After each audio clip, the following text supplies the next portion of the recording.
Hey there, settle in, because we're diving into the wild, sprawling world of Imperial China, a place where majesty and misery shared the same bed for over 2,000 years. Picture this: you're waking up in a land where emperors claimed to chat with the heavens, where silk scrolls carried poetry that could get you killed, and where your life was mapped out the second you took your first breath. This isn't the China of glossy kung fu flicks or dreamy watercolour paintings. No, this is the real deal, grimy, gorgeous and relentless. So dim the lights, maybe crack a window for that cool night breeze, and let's step into a world that's equal parts awe-inspiring and backbreaking. Oh, and if you're vibing with this, smash that like button and drop a comment where you tuning in from and what's the clock saying. It's wild to think we're all here scattered across the globe chasing the same story. Now imagine you're born into this empire and society hands you a script. Here's your role, don't ad-lib. Imperial China was a machine. Gears grinding from the Han to the Qing, churning out inventions like gunpowder and paper, while keeping most folks ankle-deep in mud. The Forbidden City stunning from a distance, all crimson walls and golden roofs, but up close it's a pressure cooker of plots and paranoia. You're not strolling through those gates unless you're an emperor, a scheming eunuch, or someone who aced the world's most soul-crushing exam. For the rest of you, probably 99% of the population, it's rice fields, tax collectors, and a lifetime of bowing to everyone older than your cousin's dog. This is a place where harmony was the law, but harmony meant knowing your place and staying there, no complaints allowed. Stick with me, because next we're peeling back the layers of this rigid social cake, and trust me, you're not getting any frosting. Alright, you're in Imperial China and society's got you pegged like a bug on a board. Let's talk about the social pyramid, a multi-tiered mess, where everyone's scrambling to avoid the bottom. At the tip top you've got the Emperor Son of Heaven, they call him, which sounds dope until you realise he's one bad harvest away from heaven changing its mind. He's got the mandate of heaven, meaning as long as the rivers don't flood and the peasants don't riot, he's divine. Screw up. Well, the cosmos might just pick a new guy. Below him, the scholar officials, these brainy types who've spent decades memorising Confucian texts so old the paper's practically dust. They're hunched over bamboo scrolls, quoting philosophy nobody asked for and acting like their ink-stained fingers make them gods. They passed the imperial exams, think ESATs, but if you fail, you're hauling rice for life. Next rung down farmers, you most likely. You're the backbone of the empire, feeding millions with your blistered hands and 0 days off. Confucius says you're noble, but that doesn't get you a dentist or a lunch break. Below them, artisans, folks crafting porcelain paper, or fans so fine they make you cry. Useful, sure. Respected? Not really. Then come merchants swimming in silver, but treated like shady used cart salesmen, because making money off others' work was apparently a moral no-no. Picture a guy in silk robes, richer than your village, still getting side-eye at the market. At the bottom, soldiers, servants, butchers, actors, basically anyone who'd ruin a fancy dinner party. Oh, and women. They're not even on the pyramid. You're the gravel under it, born to obey dad's husbands and anyone with a beard. This is the pecking order, and it's tighter than a landlord's fist. Up next, we'll see how your day starts with a whole lot of bowing and not nearly enough coffee. You're in Imperial China and the sun's barely peeked over the horizon when a rooster screeches like it's auditioning for the afterlife. That's your alarm clock, followed by the village bell clanging so hard it rattles your teeth. You roll off your straw mat memory foams a few centuries away and your knees creak like a rickety cart. Welcome to your morning, where the first order of business isn't coffee or scrolling through your non-existent phone. No, it's bowing. Not to some lofty god or grand ideal, but to your dad, your mum, your grandpa, and maybe your great-aunt if she's still kicking. This is filial piety, the glue holding this empire together, and it's not optional. Forget to bow. That's not just rude, it's like spitting on 7 generations of your ancestors. You might as well pack your bags for cosmic shame town. So you bow, deep, slow, respectful, 6 times before you've even splashed water on your face. You bow when you wake, before you eat, when your uncle coughs in your direction. It's a full-body workout and nobody's handing out protein shakes. Speak out of turn, maybe ask why you're scrubbing your cousin's sandals.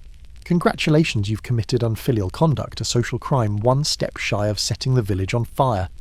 You'll be grovelling with 3 kowtows forehead kissing the floor, and the furniture's judging you too. No chairs in your house, just woven mats that dig into your shins, while your elders drone on about respect, and how kids these days don't get it. The Confucian rulebook says age trumps youth, men outrank women, and dads outrank everyone. Even your older brother can talk over you. Your job: nod, smile, and pray you don't get blamed for the neighbour's missing chicken. Next, we'll tackle breakfast, where the menu's as bleak as your social prospects. You've survived the morning bowathon and now it's time for breakfast, the meal that reminds you life's a marathon of mild disappointment. You shuffle to the table more like a low wooden slab and face a steaming bowl of congee, which is rice boiled into a watery surrender. It's not porridge, it's hot wet nothing.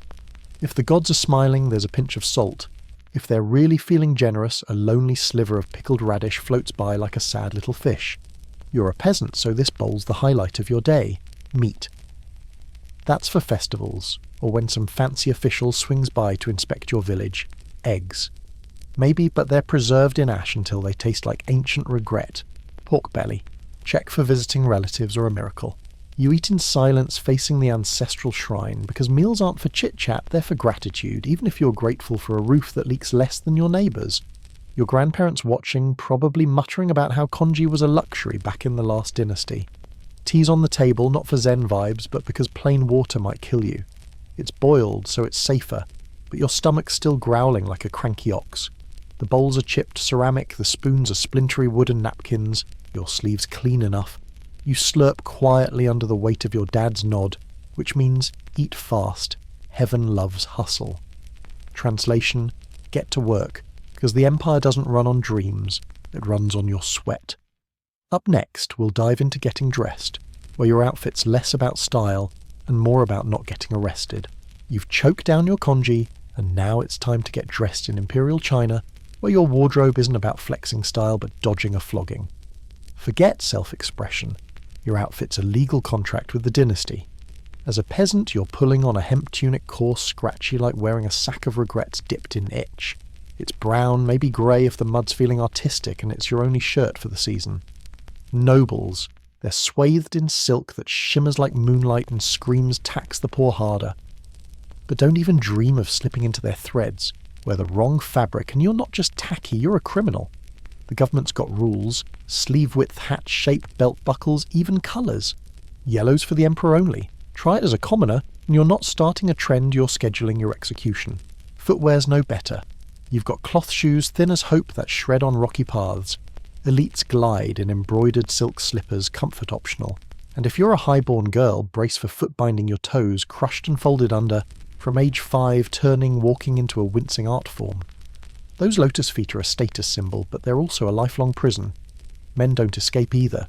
Bureaucrats sweat in layered robes, even in summer, because dignity outranks dehydration. Some wear hats with winged flaps to stop court gossip. Imagine trying to whisper with those flapping like angry birds. Every stitch, every hue, every hobble screams your place in the empire's pecking order.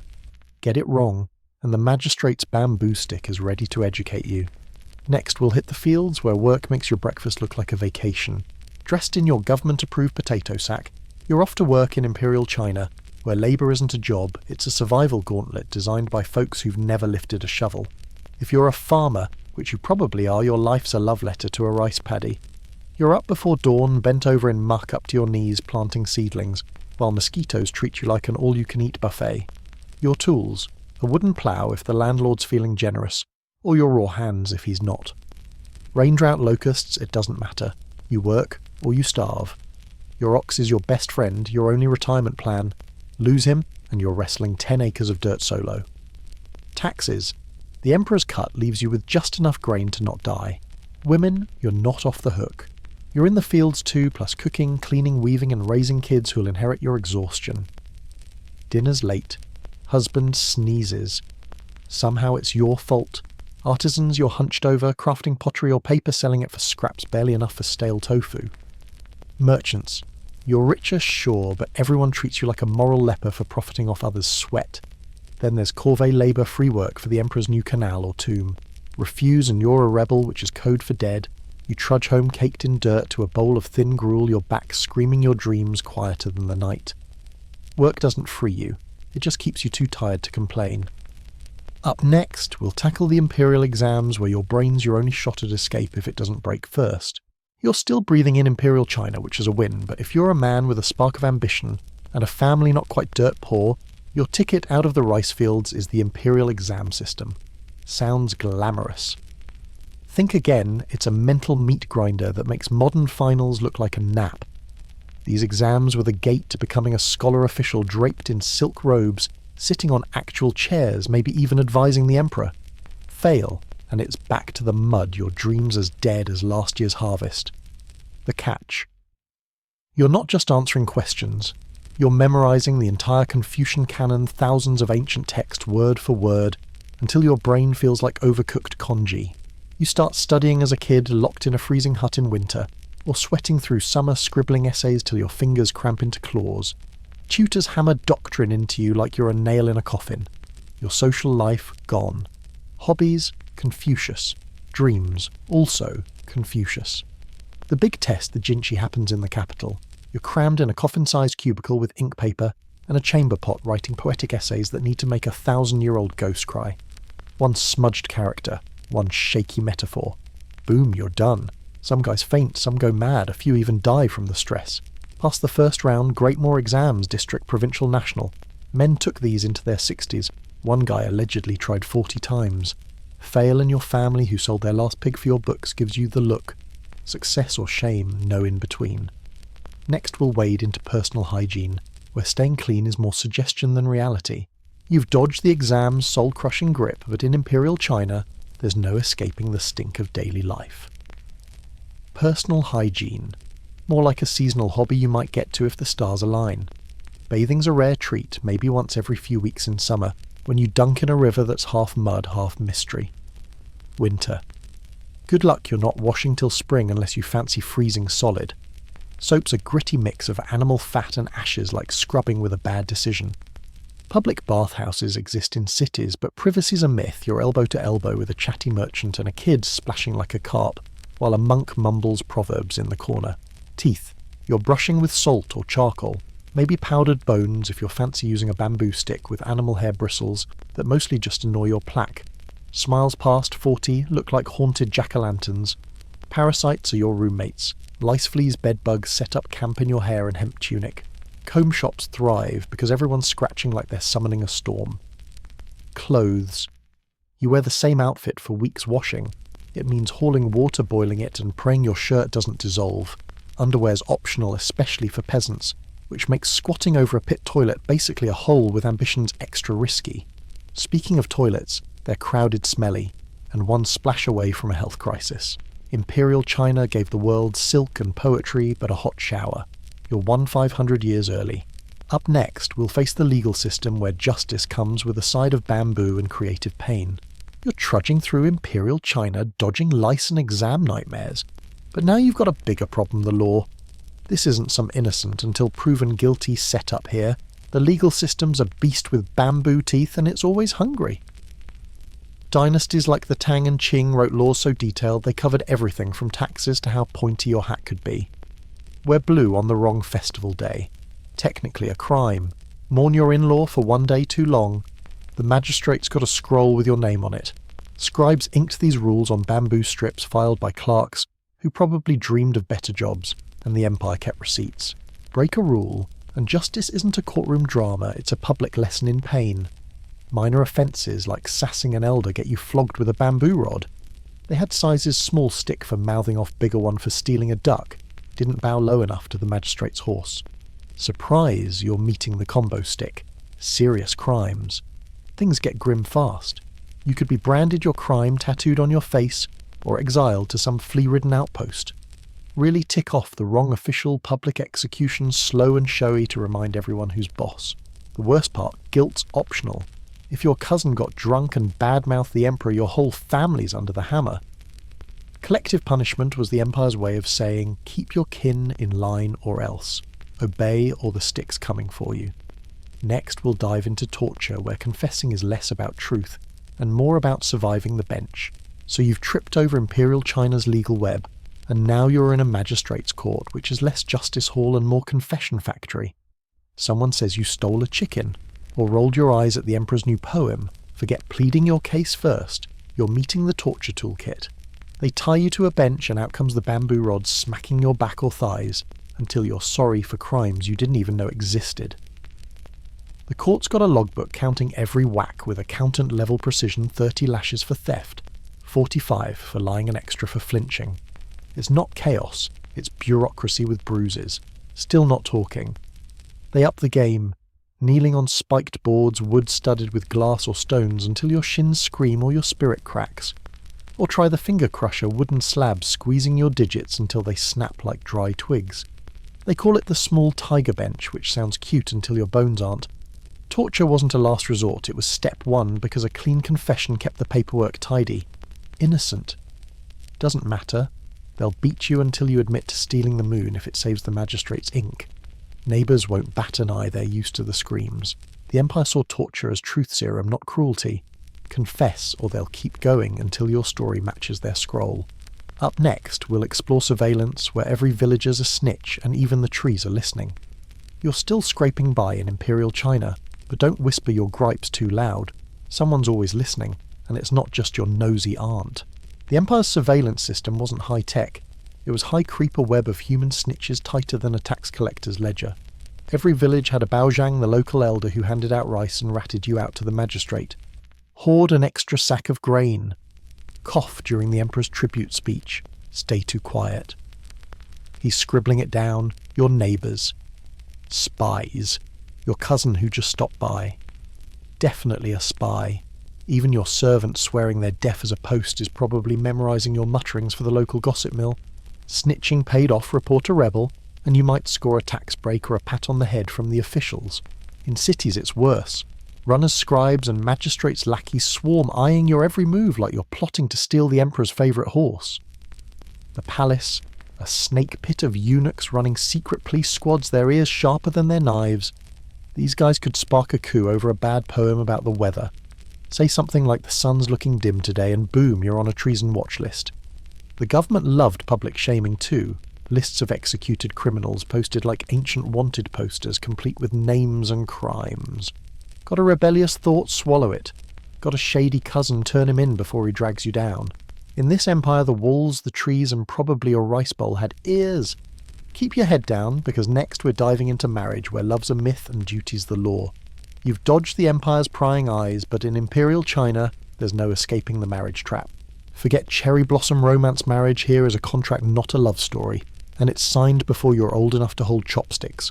Your parents pick your spouse, maybe hiring a matchmaker who's part detective, part astrologer. They're digging through horoscopes, family trees, and ancient scandals to ensure your betrothed's great-grandpa didn't once offend a duke.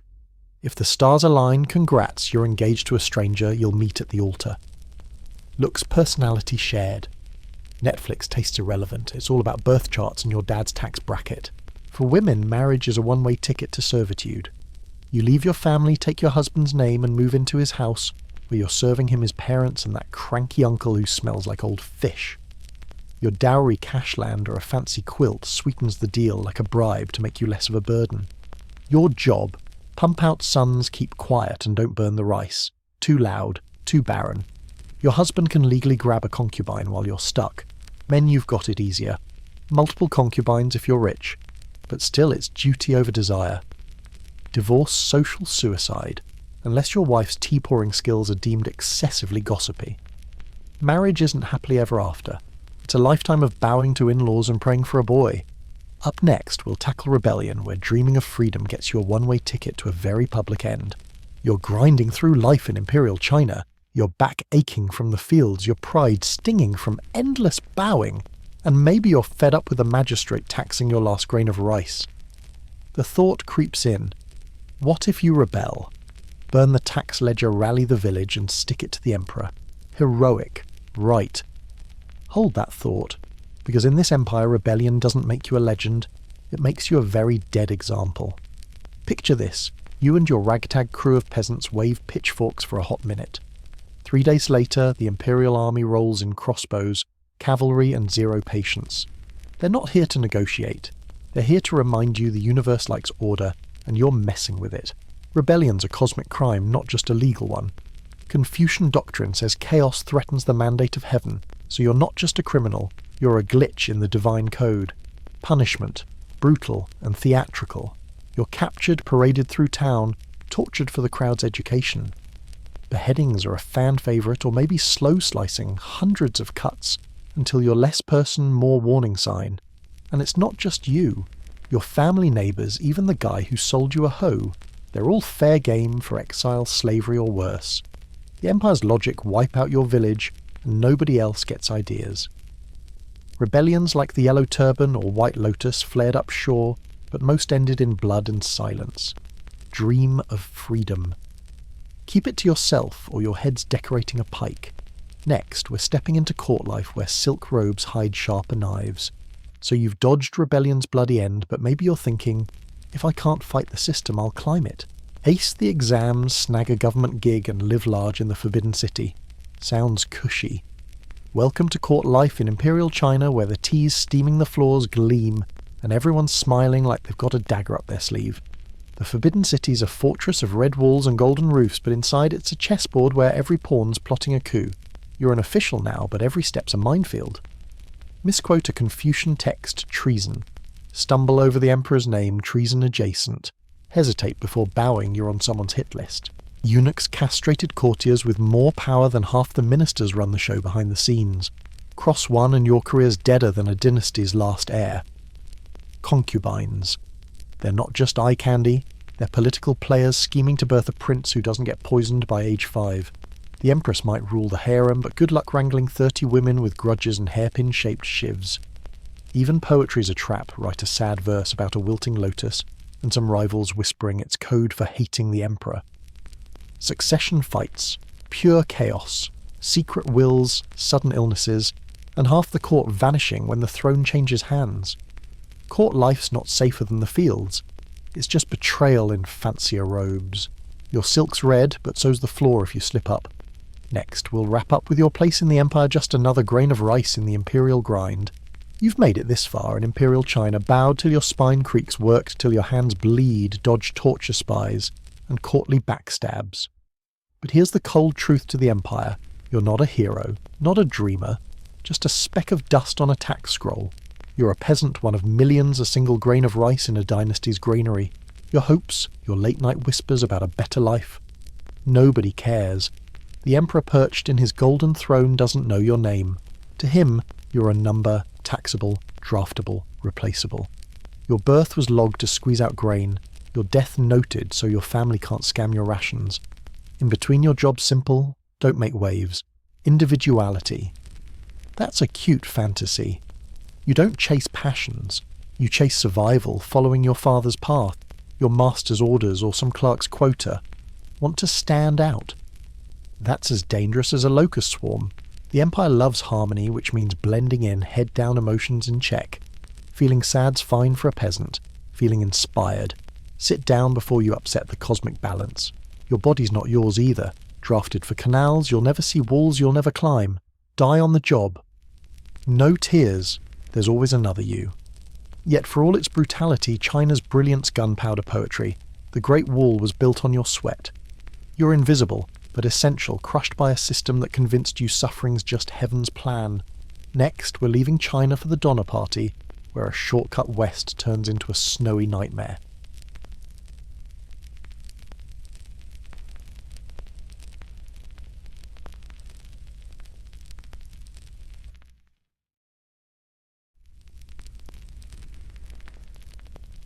It's spring 1846, and the Oregon Trail's buzzing like a kicked beehive.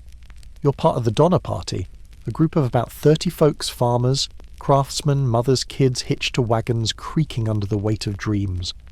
Led by brothers George and Jacob Donner plus businessman James F. Reed. You're not chasing gold or glory, just fertile California valleys, where the soil's rich and the future's wide open. The trail's well-trodden, thousands have made it west before you. Snow's months away and hope's as high as the prairie sky.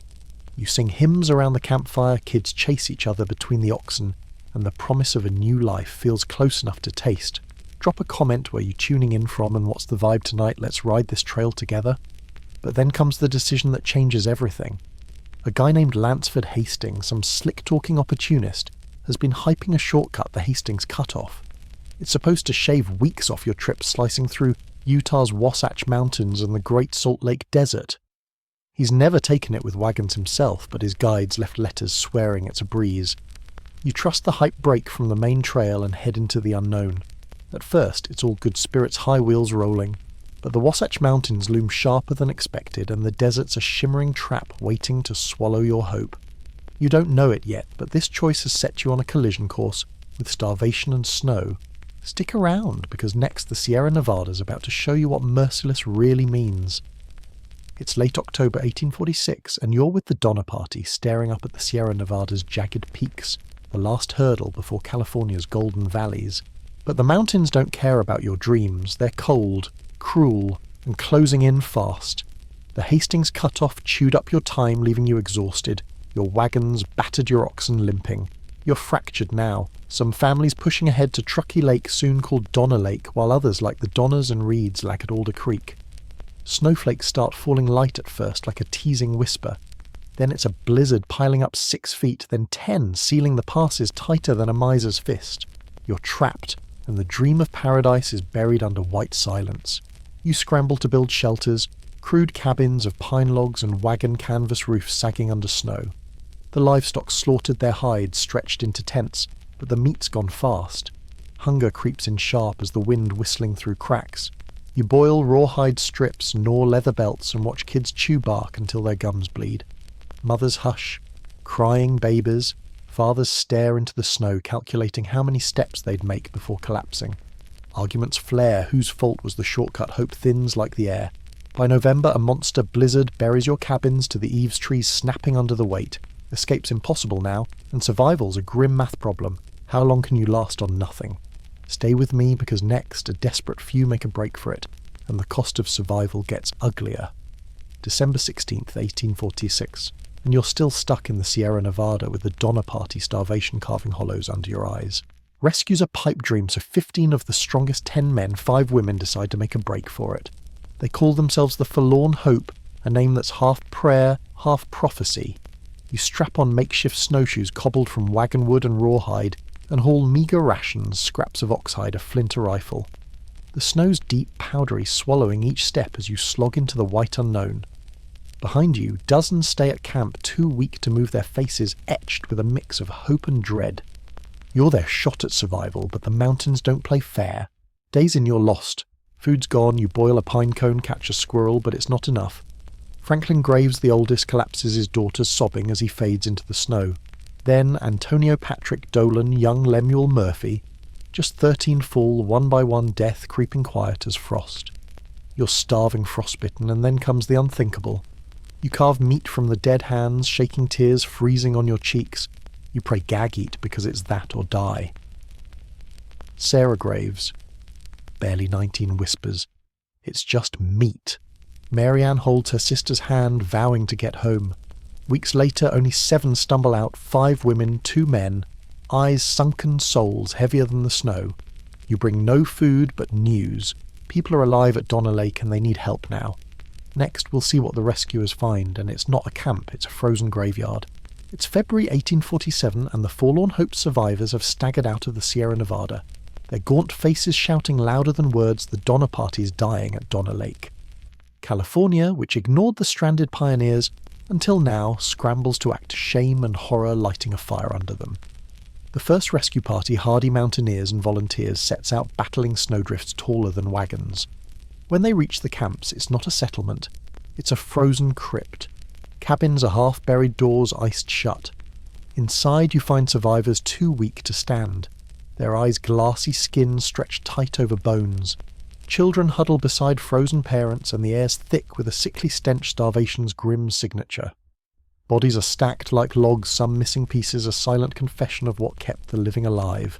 The rescuers bring flour-dried meat blankets, but it's a drop in a bucket. They can't haul dozens through snow deeper than a man's height. Heart-wrenching choices are made kids first, small light, with the best shot at surviving the trek. Parents watch strangers carry their children away, faces blank, unsure if they'll ever reunite. You're one of the survivors, maybe whispering prayers to a sky that's given you nothing but snow. The rescuers trudge back, leaving behind the weakest, promising to return. But the mountains don't make promises, and the camps sink deeper into despair. If you're liking this grim tale, drop a comment where you at, and what's the mood tonight. Next, we'll follow the later rescues, where the truths get darker and the whispers louder. March 1847, and the Donner Party's saga drags on in the Sierra Nevada's icy grip. 3 more rescue missions claw through avalanches and whiteouts, each finding fewer survivors and uglier truths. The second party arrives to cabins reeking of death where skeletal figures clutch scraps of hide, their whispers barely human. Supplies dwindle, rescuers can't carry enough for all, and the snow's relentless swallowing trails and hope alike. By the third trip, the camps are ghost towns. Only the hardiest or luckiest still breathe. Of the 87 who started, nearly half are dead, and the living are shadows wrapped in filthy rags, eyes haunted by what they've done to survive. Rumours leak out, carried by rescuers' grim faces. It's not just starvation, some ate the dead, and whispers hint at worse murder for meat. Names like Louis Keseberg float in hushed tones, branded by suspicion though proofs as thin as the air. James Reed, banished early for a killing in self-defence, returns as a rescuer finding his wife and kids alive against all odds. George Donner's not so lucky dying at Alder Creek. His wife Tamsin stays refusing to leave her fate a murky tragedy. By April, the last survivors limp into California, but the scars are raw. Newspapers feast on the horror, spinning tales of cannibal savagery, while survivors face pity or scorn. The truth's messier, not just survival, but what it cost their souls. Next, we'll dive into the public's frenzy and how the survivors faced a world that wouldn't let them forget. It's April 1847, and the last of the Donner Party survivors have stumbled into California, but their ordeal's far from over. News of their nightmare spreads east like a brush fire, twisting, with every retelling into something darker, juicier. You're reading the papers, and headlines scream cannibal horror of the Sierra, or pioneers turned savages. America, drunk on manifest destiny, gets a gut punch. The glorious westward dream's got a bloody shadow. Journalists can't resist every ghastly detail spun into gold. Who ate who died nobly, who lingered too long over the fire. The truth's ugly enough, but the papers pile on, hinting at murder, painting survivors as monsters or martyrs, no in between. Drop a comment. What's the wildest headline you've seen lately, and where you tuning in from? Let's keep this story rolling. Survivors like Sarah Graves and Mary Murphy are hounded for interviews caught in a spotlight that's half pity, half disgust. James Reed, once exiled, earns grudging respect for his rescue efforts, but even he can't hush the whispers. Tamsin Donner's fate, staying with her dying husband, maybe killed by those she trusted, becomes a tragic myth, half fact, half fiction. The government, they shrug it off. California's about to be US territory, and nobody wants this staining the dream. No inquiries, no trials, just parlour gossip and saloon tales. The Donner name's now a warning. Don't stray from the trail or you'll end up like them. Beneath the scandal, though, lurks a deeper question. How thin is civilization when hunger calls the nations hooked, but not on answers on the horror? Next, we'll follow the survivors, carrying scars no headline could capture. The snow's melted, but for the Donner Party survivors, the Sierra Nevada's chill never leaves. You're one of them, maybe Virginia Reed, just 13, or Mary Murphy, who lost nearly her whole family. You've made it to California, but you're a ghost in your own skin, underfed, wide-eyed, haunted by memories of hunger and choices you can't unmake. Some, like Virginia, push forward. She marries, has kids, even pens letters about the ordeal, but the trauma pulses like a bruise beneath her calm. Others crumble. Mary marries young, dies soon after her grief too heavy to carry. Louis Keseberg, dogged by rumours of murder and worse, sues a paper for libel, wins $1, but the stain's permanent. You try to vanish, change your name, flee California, but the whispers follow. Communities split on you. Some offer pity, calling your survival heroic. Others gossip, eager to distance themselves from the nightmare. James Reed rebuilds fights in the Mexican-American War prospers in San Jose, but admits in letters the camp's sounds wails. Silence, crunching snow never fade. You're changed, whether 8 or 80. It's not just the cannibalism. It's watching friends waste to skeletons, hearing mothers' sobs dry up when their kids stopped breathing, choosing who got rescued when there wasn't room for all. You talk or you don't, but the weight's the same. Survival wasn't clean or noble, it was raw, costly, a bargain struck in desperation. The world moves on, but you're still in that snow deciding what it means to live with what you became. Next, we'll explore the Donner legacy, etched in stone and shame at Donner Lake. The Donner Party's ordeal is over, but its shadow lingers like frost on a Sierra morning. You're standing at Donner Lake 1847, long gone, and the place feels heavy as if the pines still whisper of hunger and loss. The cabins are gone, replaced by picnic spots and plaques, but the air's thick with memory, mothers cradling dead infants, strangers sharing flesh with averted eyes. By 1918, a granite monument rises 22 feet tall, marking the snow's depth that deadly winter. A pioneer family stands atop, gazing west, hopeful but frozen in stone, silent on the cannibalism, the betrayals, the cost of survival. Tourists flock here now, snapping photos, tracing the forlorn hope's path, while guides speak in hushed tones of courage and starvation, skirting the darker truths. Drop a comment where you at and what's the vibe as we wrap this tale. The Donner story's a national scar, not just a tragedy but a mirror. School kids visit learning a sanitized version. Pioneers trapped, some survived. The real story, raw and human, asks what you do when every choice is a wound.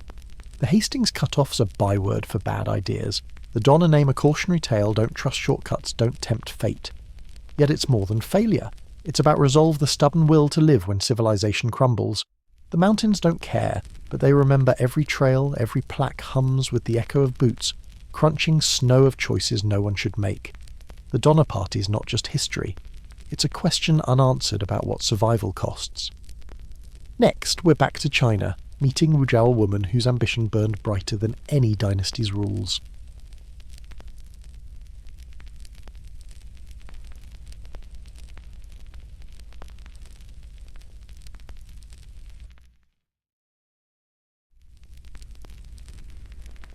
It's 624 CE, and you're in the Tang dynasty, a world of silk and steel where the empire's young and humming with promise. Enter Wu Zhao, born not to royalty, but to something fiercer ambition wrapped in wit. Her father, a timber merchant with coin to spare, does something radical. He educates his daughters. While other girls stitch silk or pour tea with downcast eyes, Wu's devouring books, politics, history, strategy. She's not just learning. She's plotting, dreaming of a world where power isn't just for men with swords. Her mind's a blade sharp and restless, slicing through the Confucian rulebook that says women belong in the shadows. By 14, her beauty and brains catch the eye of Emperor Taizong himself. You're summoned to the palace, a low-ranking concubine among dozens lost in a sea of silk and whispers. This could be a dead end, a life of serving tea and fading away. But Wu's not here to vanish. She studies the Emperor's moods, his routines, learning when to speak, when to melt into the background. She watches the palace like a hawk, every glance, every grudge, every slip that costs someone their head. The Forbidden City's a maze of schemes, but Wu's mapping it step by step. She's not just a pretty face, she's a student of power, and this is her first lesson: survive, observe, and wait. When Taizong falls ill, most concubines would fade, but Wu's already caught the eye of his son Li Ji. Her rise is just beginning, and the Empire's not ready for a woman who dreams bigger than its dragons. Next, we'll follow her return from exile, turning a convent's walls into a springboard for power. You're Wu Zhao in 649 CE, and Emperor Taizong's dead, leaving the Tang Palace buzzing with schemes and silk. By protocol, you're bound for a Buddhist convent head-shaved life over a ghost in grey robes. Most concubines bow to this fate, but you're not most. Before Taizong's death, you'd already woven a dangerous thread with his son Li Ji, now Emperor Gaozong. Whether it's love or cold calculation, he can't forget you. Barely a year into your convent exile, you're summoned back not as a discarded widow, but as Gaozong's secret consort. Empress Wang, his wife, orchestrated your return, thinking you'll distract him from another rival concubine. Big mistake. She might as well have handed you the palace keys. Drop a comment where you're tuning in from, and what's the vibe at 3:39 PM your time. Let's keep climbing with Wu. Back in the Forbidden City, you play your role like a master. You're all grace and silence, bearing Gaozong's sons, an ace no rival can match. But you're not just a baby factory. You're whispering ideas, nudging state policy, charming courtiers. Wang's plan backfires as you become indispensable Gaozong's closest confidant. You watch the Empress and her ally consort Xiao like a hawk, noting every misstep. The palace is a chessboard, and you're no pawn. You're patient lethal, waiting for the perfect move. Your enemies underestimate you, seeing only a lowborn concubine, but you're rewriting the game and soon the board will be yours. Stay with me, because next we'll see Wu's ruthless climb to Empress where blood and ambition pave her path. It's the 650s CE, and you're Wu Zhao, no longer a shadow in the Tang Palace, but a force bending it to your will. Your rivalry with Empress Wang and consort Xiao has turned the Forbidden City into a silent battlefield. In 654, tragedy strikes, or maybe you engineered it. Your infant daughter dies, and you point the finger at Wang, accusing her of murder. The court's a tinderbox. Gaozong swayed by your tears or your logic acts fast. Wang and Xiao are deposed, imprisoned, their fates sealed with chilling brutality. Limbs, hacked tongues, silenced their screams, echoing like a grim warning. You're now Empress Wu, crowned in silken blood, a coup disguised as destiny. This isn't just a rise, it's a rewrite of the palace's rules.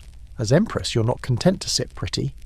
You're Gaozong's brain, his steel-whispering policies that shift the Empire's gears. You overhaul court etiquette, nudge tax reforms, and plant loyalists like seeds in the bureaucracy. Some whisper you've bewitched the Emperor, others say he's just in love. Either way, he leans on you, especially as his health falters. Vision fading, strength draining. You step into the gap, reviewing edicts, chairing meetings, your voice carrying the throne's weight. Ministers grumble, but who dares challenge you? You're not just ruling beside Gaozong. You're outpacing him, a woman in a man's world turning whispers into decrees. The Empire's not ready, but you are. Next, we'll follow your reign as regent, where you grip power tighter as the Emperor fades. It's the late 660s CE, and you're Wu Zhao Empress of the Tang dynasty, but the throne's shadow is growing longer. Emperor Gaozong's health is crumbling, his eyes dim, his body frail, and you're no bystander. As his strength fades, you step forward not just as wife, but as ruler. You're issuing edicts in his name, presiding over court sessions, reading memorials meant for the Emperor's eyes only. Ministers know the truth, China's ruled by a woman, and they're too scared or awed to protest. You're careful, though, cloaking your power in loyalty to Gaozong, a dutiful empress to the world. But behind the silk screens, you're the Empire's pulse. Hey, drop a comment where you at and what's the mood at 3:40 PM your time. Let's keep unraveling Wu's story. You lean on Buddhism to cement your place, a bold move in a Confucian world. Why can't a woman rule if the Buddha once took female form? You fund temples, elevate monks, and weave spiritual logic into political steel. The bureaucracy bends to your will. You promote officials based on skill, not noble blood, shaking up a system rotten with nepotism. Enemies call you a heretic, a social arsonist torching tradition. Allies see a reformer planting loyalty like rice in a paddy. You've got informants everywhere, and the secret police are your pruning shears, snipping dissent before it blooms. When Gaozong dies in 683, you place your son Zhongzong on the throne, but he's a puppet with your hand on the strings. Your Empress Dowager now ruling as regent, and the Dragon Throne starting to feel like yours. Next, we'll see you claim it, outright rewriting history as China's only female emperor. It's 690 CE, and you're Wu Zhao done playing the regent's game. No more hiding behind suns or screens. You declare the Tang dynasty dead, and birth the Zhou dynasty, naming yourself Huangdi Wu Zhao, China's first and only female emperor. The court gasps. Scholars clutch their Confucian scrolls, muttering about unnatural women. You don't care. You've built a fortress of loyalist commoners you raise to power, owing you everything. You crush dissent with a flick of your wrist, exiling or executing anyone who whispers too loudly. To seal your mandate, you double down on Buddhism, proclaiming yourself a reincarnation of Maitreya, the future Buddha. A monk discovers a scripture predicting a woman's rule convenient right. Temples rise, carved with your image, serene and divine. You govern with steel and silk, reforming the civil service to reward brains over bloodlines, easing farmers' taxes and boosting state coffers. The empire hums stable, prosperous yours. But power's a tightrope. Your secret police sniff out plots like incense in a temple, and critics vanish into exile or worse. You sit on the Dragon Throne, issuing decrees in your own name, your phoenix crown, a middle finger to tradition. Portraits show you calm, authoritative, a woman who's not just ruling but rewriting what rule means. For 15 years, you're not the most powerful woman in China, you're the most powerful person, period. But every throne has its shadows, and yours are growing. Next, we'll dive into the court's rebellion, where even your own sons start eyeing your crown. You're Wu Zhao Emperor of the Zhou dynasty in the late 690s CE, ruling China, with a grip that's both iron and velvet. But every crown draws vultures, and your court's simmering with resentment. You've shattered Confucian norms, outsmarted noblemen, and made the Dragon Throne yours a woman's. That stings egos sharper than any blade. Ministers bow by day, but plot by candlelight their whispers, like termites in the palace beams. Even your sons, once pawns in your rise, chafe under your shadow, itching for power you've taught them is deadly to grasp. You trust no one playing chess with lives, removing suspected traitors with vague charges, trials, swift executions, public. It's not cruelty, it's surgery keeping the Empire's heart beating. Hey, drop a comment where you tuning in from at 3:43 PM, and what's the vibe? Let's keep Wu's saga rolling. You create empty titles, grand-sounding but powerless to pacify ambitious courtiers without loosening your hold. You elevate women relatives, trusted concubines, to roles unthinkable before a quiet revolution in a man's world. But cracks show. You lean on the Zhang brothers' charming courtiers decades younger, raising them from entertainers to insiders. Critics sneer, calling you a lonely emperor, chasing youth whispers of corruption swirling like palace incense. Your reforms, literacy, fairer exams, stronger infrastructure shine, but the Zhang's influence dims your legend. Your health wanes, yet your mind's a steel trap, sensing the court's shifting winds. The vultures circle closer, smelling weakness. You've built an empire, but now it's a question of holding it or falling. Next we'll see the coup that clips your wings and the quiet end of your reign. It's 705 CE, and you're Wu Zhao in your 70s, frail but fierce, ruling the Zhou dynasty from behind golden screens. Your body's betraying you, but your mind's still a blade slicing through court politics. The Zhang brothers, your favoured courtiers, have become a liability, mocked as corrupt, their influence a stain on your name. Ministers tired of a woman's rule plot openly now. In a swift, bloodless coup, generals and officials strike. Your allies are seized, the Zhangs beheaded their heads, paraded as a warning. You're surrounded, your power crumbling like old parchment. With no choice, you abdicate, restoring your son Zhongzong to the Tang throne, the same son you once sidelined for daring to think for himself. You're no longer emperor, just a title in a shrinking court. You retreat a shadow of the phoenix you were, yet even in exile your presence lingers. You keep the emperor's title, whispering influence until the end. Later that year you die quietly, no grand tomb, no poetic epitaph. The Tang dynasty scrubs your name from history, attributing your reforms to men, erasing your Zhou reign like a bad dream. But your Wu Zhou, you don't vanish. Your legacy seeps through cracks in their silence. Scholars debate you, poets sing of you, and the people remember the woman who ruled like a dragon. You broke every rule, reshaped an empire, and paid the price of greatness. Your name's a whisper now, but it burns eternal.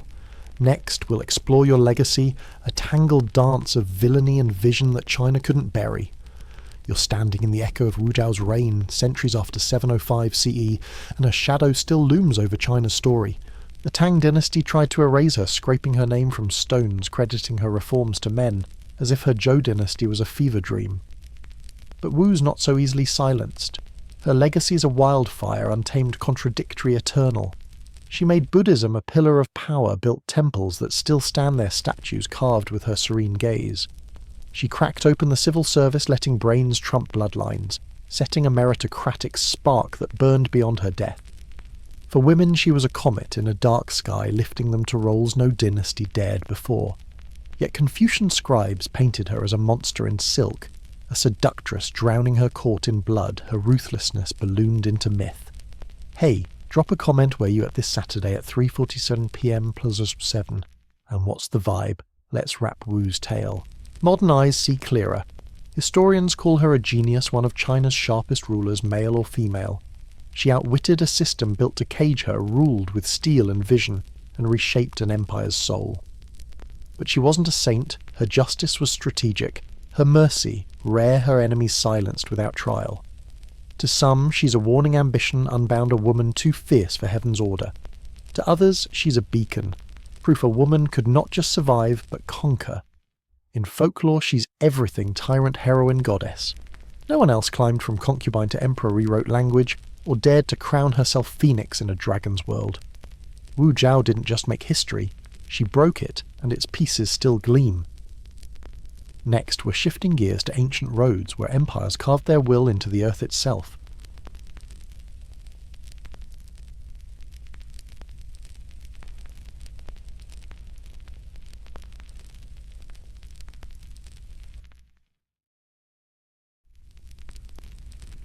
Picture yourself in the ancient world where a road's not just a path but a fist of power slammed into the earth. You're walking a dusty trail, maybe in Rome, Persia or China, and every step screams control. Roads weren't about getting from A to B. They were empires flexing, stitching cities to capitals, outposts to armies. A ruler orders a road cut through desert or mountain, and it's not for your convenience, it's to move troops fast, haul taxes quicker, or remind rebels the empire's reach is long. Unlike rivers, which nature owns, roads are human defiance bending geography to a king's whim. You're a merchant, a soldier, a tacksman. These paths carry your goods, your orders, your lifeblood. Drop a comment where you're tuning in from at 3:47 PM plus 07 and what's the mood today. Let's hit the road together. From Mesopotamia's dirt tracks in 4000 BCE to Rome's stone highways, roads meant movement of people, goods, ideas. A good road let Persian couriers gallop messages across continents in days, or Roman legions marched to crush a revolt before it sparked. They tied empires together, made capitals feel closer, and turned frontier towns into trade hubs. Build a road, and you're not just paving dirt, you're paving power. Farmers got crops to market, taxes filled treasuries, and ideas spread like wildfire. But roads were also empire's veins, bleeding when neglected, inviting chaos if they crumbled. You're walking one now, feeling its weight, knowing each stone's a story of sweat and strategy. Next, we'll dive into Rome's roads, where engineering built an empire's bones. You're trudging along a Roman road, and it's not just a path, it's the empire's spine, hard as stone and straight as a centurion's glare. Rome didn't mess around. They built over 50,000 miles of roads linking Britain to Egypt, the Rhine to the Danube. These weren't winding trails, but engineered marvels designed for legions to march grain to flow and messages to fly. You start with surveyors wielding a groma plotting arrow-straight routes no matter the hills or rivers in the way. Then comes the digging, a layered masterpiece like a war-ready cake. Big stones at the bottom, statumen, then crushed rock and lime, a gravelly nucleus, and finally interlocking slabs crowning the top slope to shrug off rain.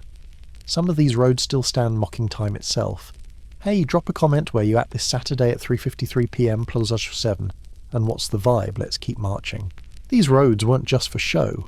Mile markers, rest stops, and way stations, mansions kept couriers fed and horses fresh. The Cursus Publicus, Rome's courier system, zipped messages at 50 miles a day faster than you'd believe. Legions could crush a rebellion in Gaul or Judea before the rebels finished their war chants. But it wasn't all military roads, birthed cities, tied farmers to markets, spread Latin and law. You're walking one now, feeling Rome's pulse under your sandals, each stone a testament to conquest and connection. A road wasn't a luxury. It was Rome saying we're here and we're staying. Next, we're heading to the Andes, where the Inca's Chapacnan weaves an empire through the sky. You're high in the Andes, 13,000 feet up where the air's thin, and the Inca's Chapacnan road system snakes through a landscape that laughs at human ambition. Stretching 25,000 miles, it's a marvel tying deserts, jungles, and peaks to Cusco, the Inca capital, like spokes on a cosmic wheel. No wheels, no horses, no iron tools, just llama caravans and human grit. You're walking a path, maybe the Inca Trail to Machu Picchu, wide and stone-paved in lowlands, or a cliff-hugging ledge barely a foot across in the mountains. Rope bridges woven from grass sway over gorges rebuilt yearly in rituals that still hum in Peru today. These roads don't just move you, they bind an empire's heart to its edges. Drop a comment where you're tuning in from at 3:53 PM plus 07, and what's the mood? Let's trek on. The Chapacnan's no Roman highway, it's a spiritual artery. Tambos rest stops every few miles keep runners chasqui sprinting with messages fish from the coast, reaching Cusco in days. No written script, but these roads carry orders, faith and trade, linking sacred sites to military outposts. You're stepping on paths aligned with Sikh's sacred lines radiating from Cusco, each footfall a prayer to imperial order. Farmers, priests, soldiers all move here, stitching deserts to snowcaps. Unlike Rome's conquest machine, this is unity carved into cliffs, a testament to an empire that didn't dominate the Andes, it wove them together. Stones fitted without mortar still bear footsteps 500 years later. Next, we'll race along Persia's royal road where speed was power. You're striding along the royal road in the Achaemenid Persian Empire 5th century BCE, and it's not just a path, it's a 1,500-mile statement of imperial swagger. Stretching from Sardis in modern-day Turkey to Susa, one of Persia's capitals, this road's a lifeline for Darius the Great's sprawling empire. You're a courier, maybe galloping through dust, swapping horses at posting stations every 15 miles. Herodotus bragged a message could cross the whole road in 7 days 90 for a regular traveller. That speed's not just impressive, it's a power move shouting Persia's control over Greeks, Egyptians, Babylonians and more. Engineers scouted routes, dodging swamps, scaling hills, making the path smooth enough for armies and tax collectors. Hey, drop a comment where you at this Saturday at 3:55 PM plus 07, and what's the vibe? Let's keep moving. This isn't just a road, it's bureaucracy in motion. Way stations stock fresh mounts and supplies, guards keep bandits at bay, and milestones mark your way. Merchants haul goods, diplomats swap secrets, and the Empire's pulse beats through every hoofprint. The Royal Road knits a multi-ethnic realm, letting Darius's orders reach every corner before rebels can blink. It's no accident Alexander the Great used this same road to invade later. Its bones were that strong. Parts still lie under modern highways, a ghost of Persia's genius. You're walking it now, feeling the weight of an empire that ruled not just with swords, but with speed and stone. Next, we'll hit the Han Dynasty's roads, where the Silk Road carried China's dreams to the world. You're in Han Dynasty China around 100 BCE, and the roads under your feet are more than dirt. They're the veins of the Silk Road, pulsing from Chang'an to Central Asia. Under Emperor Wu, these routes aren't just paths. They're the Empire's reach, carrying soldiers' tax records and dreams of conquest. You're trudging on hard-packed gravel, maybe wooden planks in swampy bits, or stone slabs where traffic's heavy. No Roman polish here, but the scale's staggering. Thousands of miles linking markets, garrisons and new ideas. The Yizhan relay system keeps things humming every few miles. Stations offer fresh horses and beds for couriers racing with imperial decrees. You're part of a web tying China to the world. Drop a comment where you're tuning in from at 3:55 PM plus or 7, and what's the mood? Let's roll on. These roads aren't just for war or governance. Envoys like Zhang Qian trek west, opening doors to Persia and India, swapping silk and jade for horses and glass. The Gansu corridor, a windswept bottleneck, bristles with watchtowers and forts, guarding the flow of spices, paper, and Buddhist monks. You're walking where ideas travel. Confucianism, Buddhism, and trade shape a unified China. Merchants haggle, soldiers patrol, and the Empire's identity spreads like ink on silk. Unlike Rome's stone highways, Han roads are practical, built to endure floods and time. Many vanished under cities or desert, but their legacy's alive in every caravan that linked east to west. You're on a road that didn't just connect places, it connected worlds. Next we'll explore Greek and Indian roads, where paths carried faith and philosophy. You're wandering the ancient world, and now you're on the narrow stone-paved roads of Greece, where grandeur's less about scale and more about soul. Unlike Rome's imperial highways, Greek roads weave through rugged hills, connecting city-states like Athens to sacred sites, not vast empires. You're on the sacred way to Eleusis, maybe walking with thousands during the Eleusinian mysteries, chanting hymns to Demeter, each step a ritual tying you to the divine. Or you're trekking to Delphi's oracle past shrines and inscribed stones seeking Apollo's cryptic wisdom. These paths are tight, barely wide enough for chariots, but they carry philosophy, theatre and democracy. Socrates strolled these routes debating under olive groves, his ideas outlasting empires. Hey, drop a comment where you at this Saturday at 4:00 PM. Plug Befma and what's the vibe? Let's keep exploring. In India, under Emperor Ashoka's reign in the 3rd century BCE, roads are arteries of faith and trade. You're on the northern route from Pataliputra, lined with shade trees and wells. Ashoka's stone pillars preaching compassion and tolerance. These aren't just roads. They're sermons carved into the earth, linking the Ganges to the Silk Road's edges. Buddhist monks tread here, spreading Dharma, while merchants haul spices and ivory to Roman ports. Unlike Rome's stone, India's roads use gravel and packed earth raised to dodge monsoons. They're not imperial flexes, but bridges for pilgrims, scholars and kings. Greek roads carried thought. Indian ones carried worldviews, knitting diverse lands into a cultural mosaic. You're walking paths where ideas outran armies. Next, we'll wrap with the engineering feats that made these roads eternal. You're standing on an ancient road, its stones worn by centuries, and you're awed by the genius that built it. Ancient engineers didn't just pave paths, they tamed rivers, mountains, and monsoons. Rome's stone arch bridges like the Ponte Milvio used keystones to bear legions' weight, still standing today as empire's echoes. In the Andes, Inca rope bridges woven from grass swaying over gorges were rebuilt yearly, a ritual tying communities to their land. China's Jiao Bridge, finished in 605 CE, blended grace and grit, its open spandrel arches crossing rivers for ages. Drainage was king Roman roads sloped to shed rain. India's causeways rose above floods, each layer of gravel or stone, a shield against time. You're walking their work, feeling their sweat in every slab. Drop a comment where you at this Saturday at 4:00 PM plus 07. And what's the mood? Let's close this journey. Roads were empire's lifelines, moving armies, trade and faiths. The The Silk Road carried Buddhism, Rome's Via Appia spread Latin Inca's Chapak Nan wove unity. Maintaining them took vast labour crews fixing ruts, guards patrolling passes. A good road meant prosperity, a broken one rebellion or ruin. Way stations like Persia's posting houses or Rome's mansions were ancient rest stops keeping travellers